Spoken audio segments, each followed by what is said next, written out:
Bonjour à tous et bienvenue pour un petit tuto au cours duquel nous allons parler HDR et super résolution. La HDR, beaucoup d'entre vous savent certainement déjà de quoi il s'agit. Cela signifie High Dynamic Range. Cela concerne l'image des Blu-ray UHD qui est tout à fait resplendissante. Les couleurs sont plus brillantes, sont plus éclatantes, les contrastes sont de meilleure qualité, la luminosité, les détails. La HDR apporte vraiment un supplément de dynamisme et de vie à vos images. Et jusqu'à présent, bien entendu, la HDR, la haute résolution, l'ultra haute définition était réservée au Blu-ray UHD, donc 4K. Maintenant, il y a moyen de bénéficier de la technologie HDR et d'obtenir une super résolution, une résolution améliorée par rapport à la résolution de base, à partir de sources dont la résolution est inférieure. Je songe à nos bons vieux Blu-ray 1080p par exemple, et même des DVD. Alors pour cela, il faut un certain équipement, et ici notre conversation va avoir une connotation un petit peu plus informatique, car en effet je vais vous parler d'une source à partir d'un ordinateur. Il faut un bon ordinateur de base, naturellement, avec de préférence un processeur, au moins un processeur i5, et il faudrait aussi, bien évidemment, une carte graphique de qualité. Alors, quelle carte graphique utiliser? Eh bien, une carte graphique NVIDIA de la série RTX. Pas nécessairement le tout dernier modèle 5090 qui coûte très cher et qui vient de sortir en ce début de mois de juin 2024, mais une carte de la série 3000 ou de la série 4000 de gamme moyenne, disons cela comme ça, peut évidemment très bien convenir. Et nous allons voir que bien réglées, ces cartes graphiques sont capables de rehausser considérablement la qualité de vos Blu-ray classiques en Full HD, donc 1080p. Cela n'égalera naturellement pas un UHD réel, mais vous allez voir que les couleurs seront plus vivantes, l'image sera plus dynamique, les contrastes seront de meilleure qualité. Bref, vous allez voir qu'il y a un progrès et que ça peut apporter, comme on pourrait dire, une nouvelle jeunesse à vos Blu-ray Full HD 1080p. Voilà, c'est de ce dont nous allons parler et je vous invite à entrer directement dans le vif du sujet et à voir ce qu'il y a lieu de faire. Et pour commencer, il faut faire une petite intervention très simple en allant dans les paramètres de Windows 10, notre bon vieux Windows 10 que nous allons utiliser pour cette présentation, et nous allons activer la HDR dans les paramètres de Windows 10. Voyons comment faire, car c'est par cela que nous allons commencer. Nous allons commencer notre travail. La première des choses à faire est apporter une petite modification dans les paramètres de notre bon vieux Windows 10 que nous allons utiliser. Et regardez, je vais dans Paramètres, ici, je clique sur Paramètres. Dans Paramètres, je vais dans Système, Affichage, Son, Notification, Alimentation. Je clique là-dessus, une nouvelle fenêtre s'ouvre et je découvre notamment Windows HD Color que vous voyez ici et utiliser Windows HDR. Nous allons demander à Windows désormais d'utiliser le HDR de façon à rendre possible le travail que nous voulons réaliser et le but que nous voulons atteindre, donner à des images qui ne sont pas UHD une allure de UHD avec le HDR et la super résolution. Voilà, le petit changement s'est fait, le HDR Windows est activé, nous pouvons passer à autre chose. Autre chose, ce sera télécharger un bon lecteur. Je vous conseille mpc.be qui fonctionne très bien pour cette application. Alors voilà, nous ouvrons notre navigateur, j'ai déjà préparé le terrain, il est ici et on va le télécharger, SourceForge, SourceForge, mpc.be, le voici.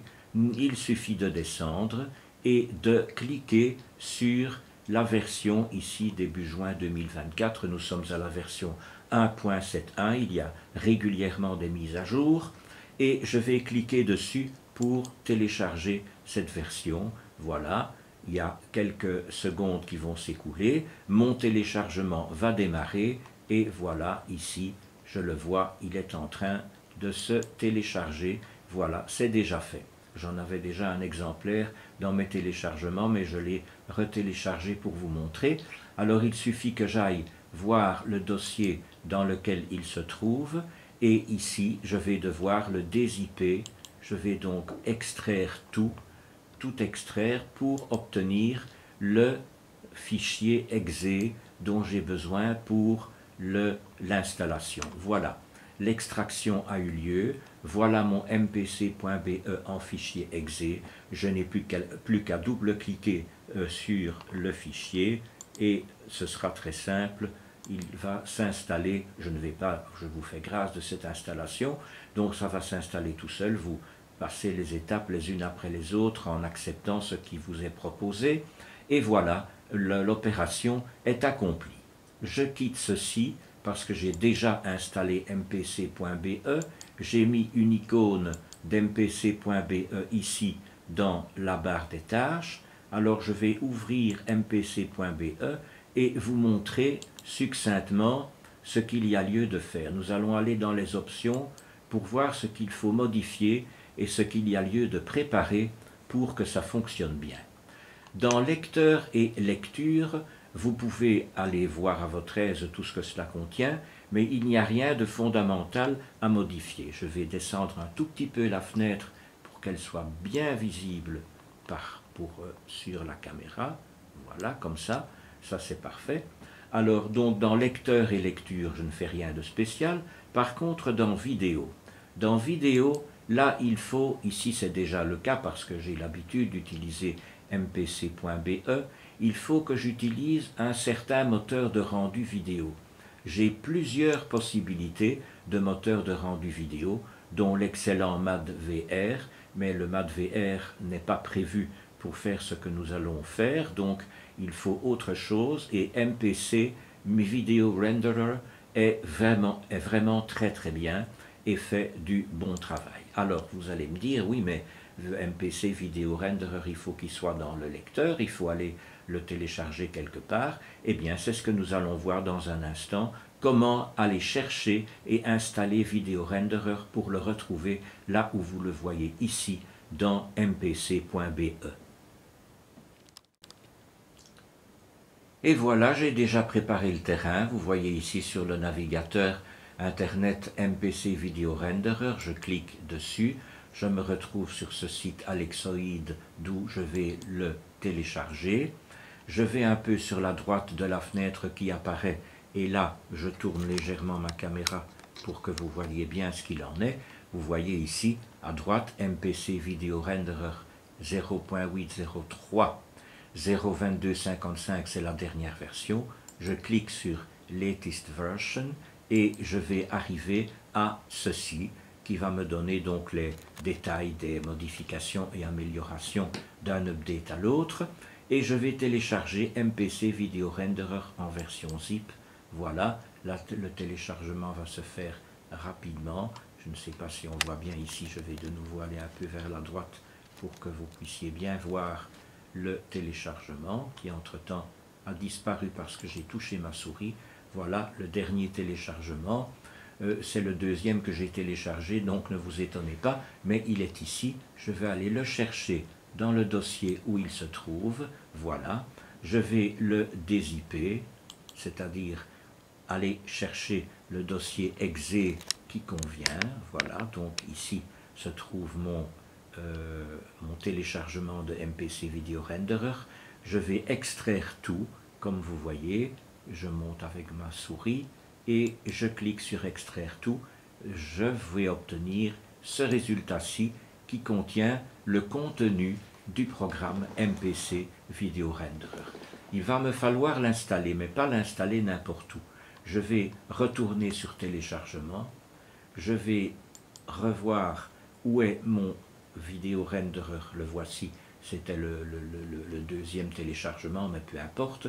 Je vais faire un coupé-coller, je vais faire un coupé, je vais le retirer de téléchargement, Donc je vais faire, je remontre bien clairement, couper, voilà, et je vais aller le coller dans les programmes x86 de mon disque C. Je vais dans programme x86, voilà, je double-clique dessus, et vous voyez que j'ai toute une collection de MPC Video Renderer des versions précédentes. Elles sont désactivées, je pourrais évidemment les enlever, elles ne servent plus à rien. Maintenant je vais coller, mais avant de coller ma nouvelle version, je vais quand même désactiver la version précédente. Alors je l'ouvre et je vois Uninstall MPCVR 64CMD. Je dois faire cela en tant qu'administrateur. Je vais désinstaller cette version. J'exécute en tant qu'administrateur et voilà, l'installation a été réussie. Uninstallation, succeeded. Alors voilà, donc nous revenons à nos moutons, comme on peut dire. Je reviens à mes programmes 86 et je vais coller ma nouvelle version 8.3. Voilà, la voici. Et je dois continuer en tant qu'administrateur, pas de problème. Voilà ma version 8.3 avec le 2. Ce 2, je vais le supprimer parce qu'il est absolument inutile. Nous allons l'enlever, voilà. Comme ça, c'est très bien. Je continue. Et je vais à présent l'installer, puisque j'ai supprimé la version précédente. Il faut bien entendu songer à installer la nouvelle. Alors, je double-clique dessus et j'ai installé version 64, la voilà ici. Alors, comme pour la désinstallation il y a quelques instants, je vais exécuter en tant qu'administrateur, voilà, et elle va s'installer normalement sans problème.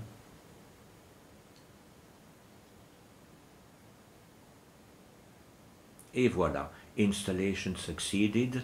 Please do not delete the MPC Video Renderer 4064 file. Pourquoi ne faut-il pas la désinstaller? Parce qu'il n'y a pas d'autre partie de ce programme ailleurs. C'est le seul endroit où il se trouve, donc il est important de le laisser là où je l'ai mis. Voilà pourquoi cet avertissement. Je quitte cette fenêtre et nous allons maintenant revenir à mpc.be et nous allons voir comment paramétrer ce MPC Video Renderer correctement. Voilà, je suis à nouveau dans mpc.be, vidéo, moteur de rendu vidéo. Voilà ce que vous aurez à l'origine lorsque le lecteur mpc.be a ses réglages par défaut. Nous allons changer cela et nous allons lui demander d'utiliser MPC Video Renderer. Et voici les propriétés qu'il faut appliquer. Au départ, vous aurez ceci. Vous aurez, je vais mettre les réglages par défaut, voilà. Vous aurez par défaut ces réglages-ci. Et que faut-il changer? Ben, c'est très simple. Il faut demander la super résolution pour les disques qui sont plus petits ou égaux à 1080p, les Full HD par exemple, les Blu-ray 1080p. Il faut demander à votre carte graphique RTX, j'ai une RTX 3070, il faut lui demander d'appliquer le HDR sur ces vidéos de résolution inférieure. Alors pour le reste, il n'y a rien d'autre de spécial à changer, si ce n'est que ceci j'ai décoché et je n'ai pas modifié autre chose. Il est très important ici de cocher et de laisser cocher Pass Through to Display pour que les éléments, les informations de la HDR passent correctement vers votre téléviseur ou votre vidéoprojecteur. Voilà, nous avons donc fait les petites modifications nécessaires par rapport aux réglages par défaut. Je descends un petit peu la caméra pour vous montrer qu'il n'y a plus qu'à appuyer sur Appliquer et OK. Et voilà, mon MPC Video Renderer est prêt. Voilà, nous sommes dans la rubrique plein écran. En haut de cette page, il y a moyen de cocher lancer en mode plein écran. Je vous le conseille pour regarder un film en home cinéma. c'est beaucoup plus agréable de commencer directement en plein écran. Pour le reste, il n'y a pas de modification à apporter au réglage par défaut. Par contre, lorsque nous arrivons un peu plus bas, et j'ai fait un zoom sur cette partie-ci pour que ce soit bien clair pour vous, il faut cocher « Utiliser le changement automatique de mode en plein écran ». Qu'est-ce que c'est que cette histoire de changement automatique en plein écran? Eh bien, il faut savoir que chaque source a non seulement une résolution différente, mais aussi une fréquence d'image différente. Les DVD PAL, c'est 50 périodes, 50 images secondes. Les DVD NTSC américains, c'est 60. Les Blu-ray, il y a deux possibilités. Certains sont en 23 976, d'autres en 24 périodes précises par seconde, 24 images secondes, etc. Il y a des sources en 50 périodes, des sources en 60 images secondes. Il y a certains Blu-ray qui sont enregistrés en 60 périodes et pas mal d'autres vidéos également. Donc il faut que votre source, que votre ordinateur, que votre programme soit capable de switcher automatiquement entre ces différentes fréquences d'image.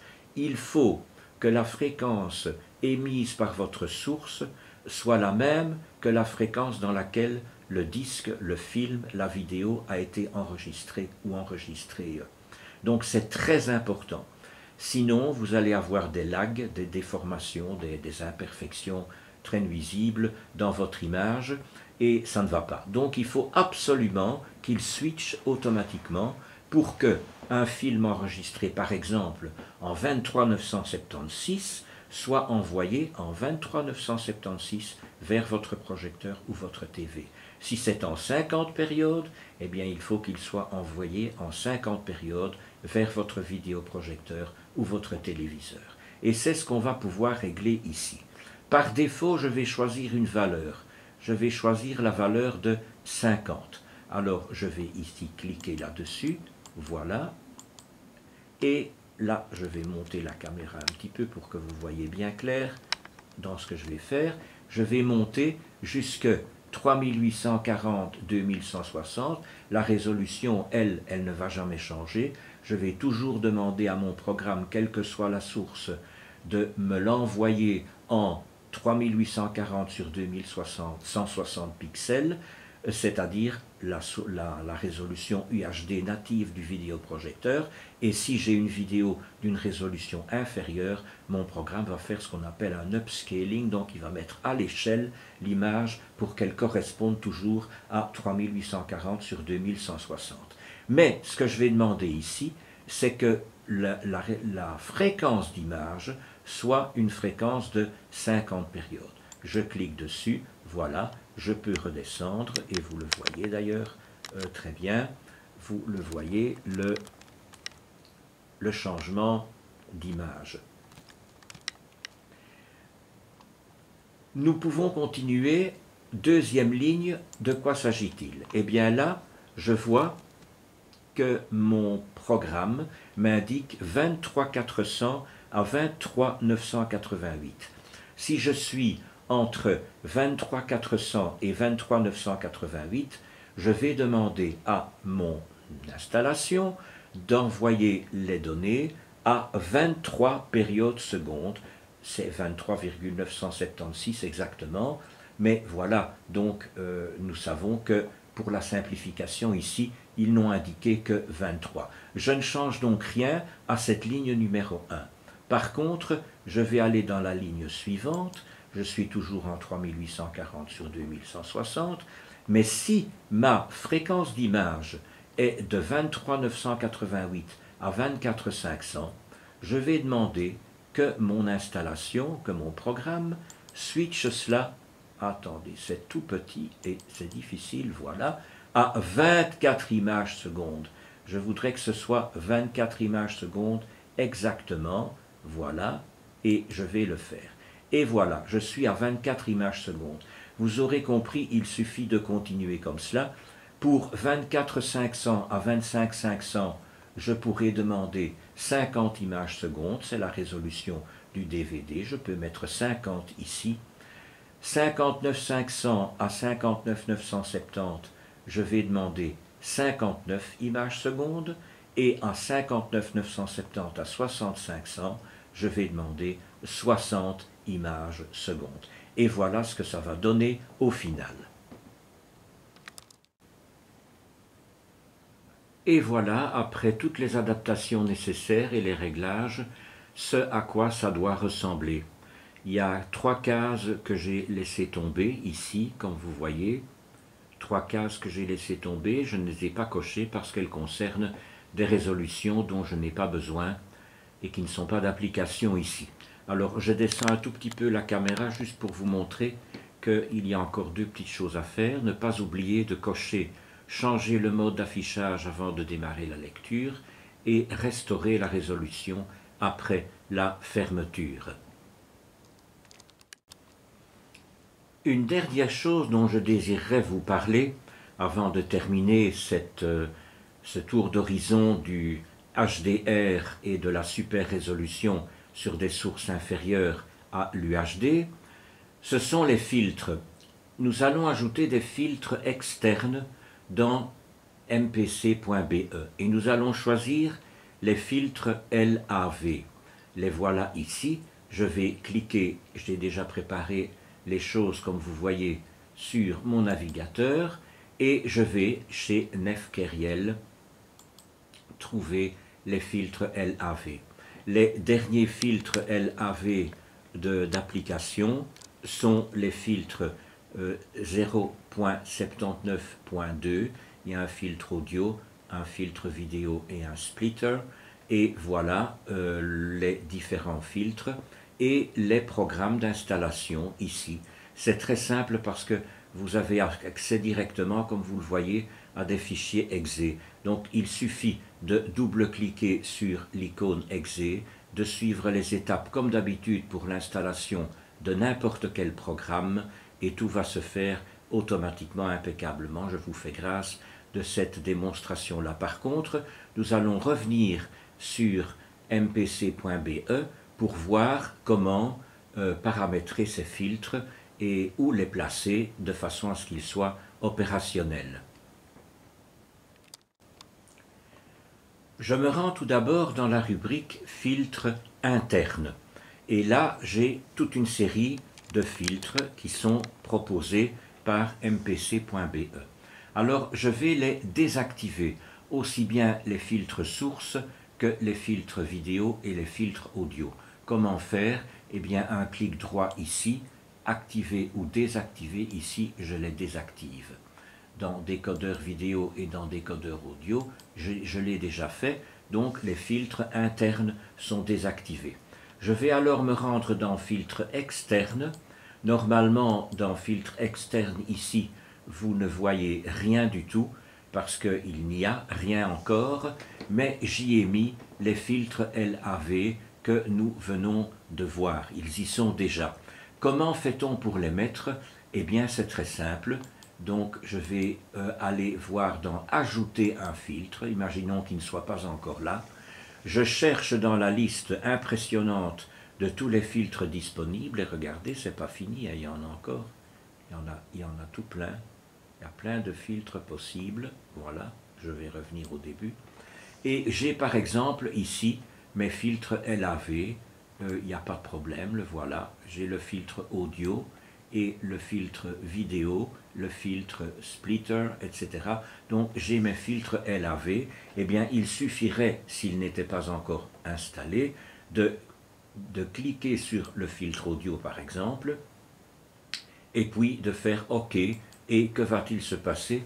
Il va se trouver une deuxième fois dans la liste ici. Alors bien entendu, je vais l'enlever parce que je n'en ai pas besoin, j'en ai besoin que d'un seul, donc je le retire. Voilà. N'oubliez pas que pour chacun des filtres, vidéo, audio, splitter, il faut ici cocher sur préféré. Cela indique au programme que c'est à ce filtre-là qu'il faut donner la priorité. C'est celui-là qui doit fonctionner. Il est une fonction dont je voudrais encore vous parler brièvement pour terminer, c'est dans la rubrique divers, la fonction exporter. Si vous voulez conserver tous vos réglages, si par exemple pour une raison ou l'autre vous auriez dû modifier des choses et puis vous ne savez plus très bien quel est le bon réglage et il y a des petites choses qui dysfonctionnent, eh bien vous pouvez au préalable, quand tout est bien réglé et que vous avez testé l'appareil et le fonctionnement de votre lecteur, vous pouvez exporter tous les bons réglages en cliquant ici sur exporter.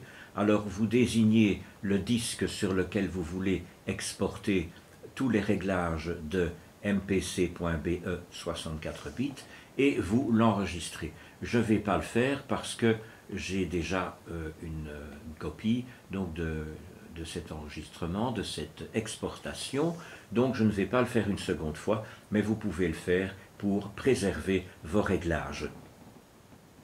Voilà, j'ai préparé un petit extrait de film pour vérifier si la super résolution et l'HDR fonctionnent correctement. Alors, c'est très simple, nous allons nous rendre pour commencer sur le panneau de configuration NVIDIA que j'ai déjà ouvert à l'avance. Alors, il est très important, sur ce panneau de configuration, vous aurez fait tous les autres réglages nécessaires, par exemple la résolution, ici c'est 3840 sur 2160, je suis en 24 périodes, on a fait des petits aménagements, donc pour le moment il était en train de lire un film en 24 périodes, donc voilà, il l'affiche, c'est très bien. Paramètres des couleurs du bureau, vous pouvez faire des petits aménagements, je ne vais pas passer en détail toutes les caractéristiques du panneau de configuration NVIDIA, mais je vais aller directement, si vous voulez bien, dans le réglage des paramètres d'image vidéo, parce que là, il y a quelque chose de nouveau. Il faut absolument que vous ayez au départ bien activé ces fonctions-ci. C'est très important. Je vais recentrer la caméra, voilà. Donc il y a la super résolution, il faut cocher, et la qualité, vous pouvez mettre, si vous avez une très bonne carte graphique, vous pouvez mettre 4, c'est la qualité la plus haute. Si vous doutez, si vous n'êtes pas sûr, vous mettez sur auto. Moi je vais mettre sur 4, la RTX 3070 est extrêmement valable et efficace. Donc, et ensuite, je dois également ne pas oublier de cocher HDR, High Dynamic Range. Alors vous voyez qu'ici dans les deux cas, c'est inactif parce que le film n'est pas lancé, mais attendez un petit instant, nous allons tout de suite lancer le film. Voilà, je vais quitter quelques instants ceci. Je redémarre mon film et je vais voir si le système fonctionne, si je suis bien. Eh bien oui, tout marche très bien, tout est actif, la super résolution est active et la haute définition, le High Dynamic Range, excusez-moi, tout cela est actif correctement, ce qu'il fallait démontrer. Alors pour le réglage des couleurs, pour les petits ajustements selon vos préférences, vous pouvez toujours intervenir, je l'ai montré tantôt, donc dans le panneau des couleurs, la colorimétrie dans mpc.be, et puis vous avez aussi vos ajustements de couleurs, de netteté, de luminosité, de contraste sur votre diffuseur, sur votre projecteur ou votre télévision. Voilà, donc je quitte directement ceci, je vais quitter le panneau de configuration et je vais quitter notre petit extrait de film par la même occasion. Voilà, ainsi donc, nous avons eu une idée de ce que cela donnait et vous voyez que avec cette combinaison-là, nous avons réellement la super résolution RTX et nous avons également le HDR sur un film qui était un Blu-ray 1080p. Voilà. Je pense que ça peut être très intéressant si vous avez une vaste collection de Blu-ray 1080p. Ça peut évidemment, comme je l'ai tantôt dit, donner une cure de jouvence pour vos plus anciennes sources vidéo et films que vous aimez bien. J'ajouterai encore quelques brèves informations supplémentaires donc à ce que nous avons déjà dit à propos des LAV filters que nous avons ajoutés dans mpc.be. Passons en revue les 3 filtres et voyons ce à quoi il faut faire attention, à quoi il faut être vigilant. Nous avons ici le splitter, alors je choisis comme langue de préférence audio l'anglais et comme sous-titre le français. Donc je suis invité à indiquer mes préférences à ce niveau-là et ça vaut la peine. Pour le reste, je garde les réglages qui sont les réglages par défaut. Je passe au deuxième filtre. Nous avons le filtre vidéo. Alors ici, dans la partie gauche du tableau, il n'y a rien de spécial à modifier. Tout ce qui est fait par défaut convient parfaitement bien. Par contre, ici, il est utile de savoir qu'il y a plusieurs possibilités dans la rubrique Hardware Decoder to Use. Et ici, je prends résolument, évidemment, le 3D11 pour restituer l'image, donc le décodeur de préférence. Il y a d'autres possibilités, mais je recommande vivement ce réglage-là. Hardware Device to Use automatique, ou bien vous indiquez directement la carte graphique que vous utilisez. Par exemple, ici, ma GeForce RX-T 3070 de NVIDIA. Et pour le reste, le désentrelacement, je choisis ici le Weston 3-Field Complex. Il y a d'autres possibilités, ça n'a pas énormément d'importance, mais je pense que vous devez faire quelques petits essais et voir de votre côté ce qui vous convient le mieux. Mais en tout cas, cet ensemble de réglages-ci, en n'oubliant pas de cocher ici tout ce qui est coché, mais normalement ce l'est d'origine, ce l'est par défaut, donc normalement ici vous êtes bien parti. Alors une petite observation pour terminer pour le filtre audio. N'oubliez pas ici, si vous voulez que votre appareil envoie le son par câble HDMI ou SPDIF par exemple vers un ampli intégré qui va faire tous les décodages des sons Dolby Digital Plus, True HD, DTS, DTS HD, le master audio, etc. Donc il faut cocher tout cela de façon à permettre à l'appareil de n'apporter aucune modification au son et à envoyer le son de base, le son d'origine pur vers l'amplificateur intégré qui va faire tous les décodages nécessaires ou le téléviseur équipé de haut-parleurs intégrés qui va aussi se charger du décodage éventuel. Vous pouvez demander au filtre LAV de faire lui-même un décodage et de ramener les formats à des formats non HD, mais ce n'est pas nécessaire ici puisque le but est d'alimenter un amplificateur intégré de très bon niveau pour le home cinéma, et donc il ne faut guère se priver des formats haute définition, True HD, Dolby Atmos, DTS:X et compagnie. Donc il faut donc bien songer à activer ceci. Pour le reste, je ne modifie rien de spécial. Il y a une fonction de audio delay qui vous permet d'ajuster le retard éventuel qu'il faut ajouter entre le son et l'image pour qu'il y ait une parfaite synchronisation entre le mouvement des lèvres et le son de la voix des gens et que tout soit bien réglé, mais théoriquement ici aussi, votre amplificateur intégré, si c'est un appareil de très bonne qualité, peut se charger de faire ces réglages-là et ces corrections éventuelles. Voilà.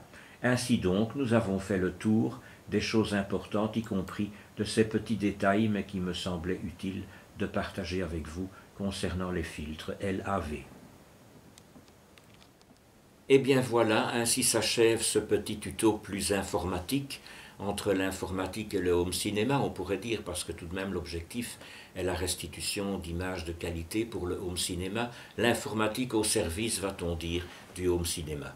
Alors, si vous avez des questions, des observations, comme d'habitude, elles sont toujours les bienvenues. J'espère que cette vidéo vous aura été utile. Si vous n'avez pas encore une carte graphique RTX, il y a toujours moyen d'en installer une. Changer de carte graphique sur un ordinateur est un jeu d'enfant.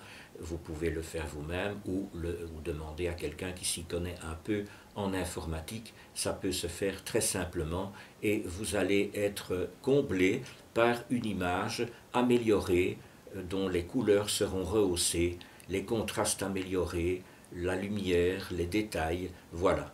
Ce n'est pas miraculeux, bien entendu, et comme je l'ai dit tantôt, cela ne remplacera pas un véritable Blu-ray UHD, mais néanmoins, il y a une amélioration que l'on peut bien observer et je vous souhaite d'en profiter et de pouvoir vraiment utiliser cette technologie afin de vous procurer un maximum de plaisir home cinéma. Je vous retrouve, je l'espère, une prochaine fois. Merci de votre bienveillante attention. Merci beaucoup.